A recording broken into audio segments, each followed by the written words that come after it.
Now, while breaking down the strat is important, what's equally important is to understand why exactly Fnatic chose to implement this strat during this round. Now, if you take a look at how the second half started, Fnatic ended up winning the second half pistol round and also converted their anti-eco round. Fnatic ended up winning the first gun round as Team Vitality decided that they were going to save their guns. This put Fnatic at an 8-7 lead, leading into the next round where Team Vitality actually won a 4v5 eco round. This set the money for both teams at relatively even. That's why this round was the ideal moment for Fnatic to run this strategy. They have to put the boom bot down towards short A to make sure that there's no initial aggression from Team Vitality. If Team Vitality were to actually push on A, they would see quickly that there's no A presence and they would flank through spawn and it would kill the entire round. Putting this boom bot down here is a pivotal piece of information for Fnatic. Now, as the round starts, you're going to see that Boaster starts to position himself towards C long.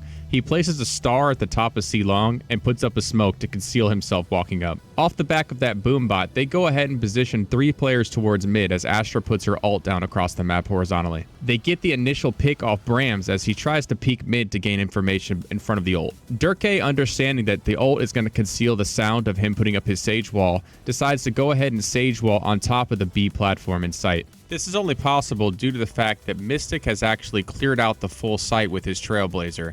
As you see on the radar, he actually locates Loki with his Trailblazer and scares him away from Garage. If Fnatic wins this round, they take advantage of the economy for the entire rest of the match. Understanding this, Vac decides to put out his Seekers to see if he can gain information on Fnatic as to whether they decided to go to B site or if it's a fake. The disadvantage of using the Seekers is that the Seekers don't sense elevation when they come around the corner, leaving Vac to be completely caught off guard by Durkay as he's elevated in B site. Vitality still have no idea if Fnatic are inside B site or not. So as Fnatic begins to start trailing off mid, they decide to full-on press through Garage. Boaster pushes out through C long and gets killed. But by the time Boaster gets killed, Fnatic has the timing so perfectly that Jessam's instantly traded on the site. And at this point, the rest of Vac's Seekers are relatively worthless. To fully understand just how incredible this strategy was from Fnatic, you have to remember that all of this is done within the 20-second Cosmic Divide time window. This round permanently set Team Vitality on their heels, and Fnatic ended up taking the map 13-9.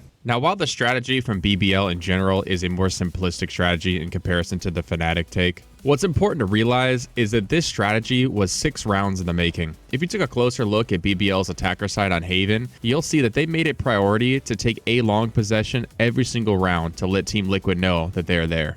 While the match was 12-5, BBL could have likely implemented this strategy and finished off the map 13-5, but when Team Liquid won a surprising eco round to stay in the game, BBL went ahead and decided to throw a very nice C fake to finish off the map. From the pistol round forward on their attacker side, it's important to know that this is exactly how they took A long. BBL showed their presence by Phoenix flashing Russ into A long and having him take aggressive angles. This is part of what makes the final round so impressive. Understanding this, Team Liquid has now realized that when they hear the sound cue for the Phoenix flash, they know that both Phoenix and Jet are there at A long. This keeps 2 players on A at all times preparing for a site take. BBL spent their entire attacker side bowling themselves onto A site, so when Lego decides to start laying his stars down in C site, Team Liquid does not know what to expect. Lego puts up his Cosmic Divide in a way that tells Team Liquid that it's likely that BBL has full C long control and they're looking to do a site take together. To better sell the fake, he puts 2 stars down in sight in common areas that defenders would hold, and he uses a gravity well.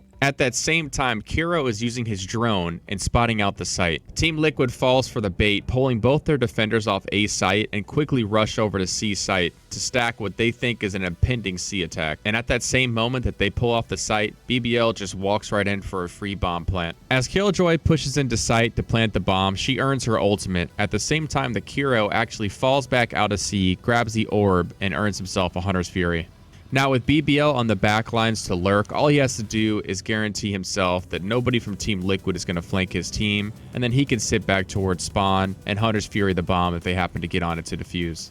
This is an adequate example of how at the professional level, setting up a proper default can really just screw with the team's head. Because Team Liquid was actually too afraid to duel on A long, it gave BBL an insane amount of map presence. Without that map presence, there's no way they actually pull off this fake right here, because Team Liquid would have information on A, and they wouldn't be able to just walk into the site. Well, that's it for today's video. I hope you guys enjoyed the strat breakdown, and if you guys actually like this type of content, please please give it a thumbs up, hit that subscribe button, and I plan on doing some more map and agent breakdowns from professional Valorant matches, especially North American ones, at the end of this Valorant Challengers series. But as usual, my name's Jared, and I'm out of here.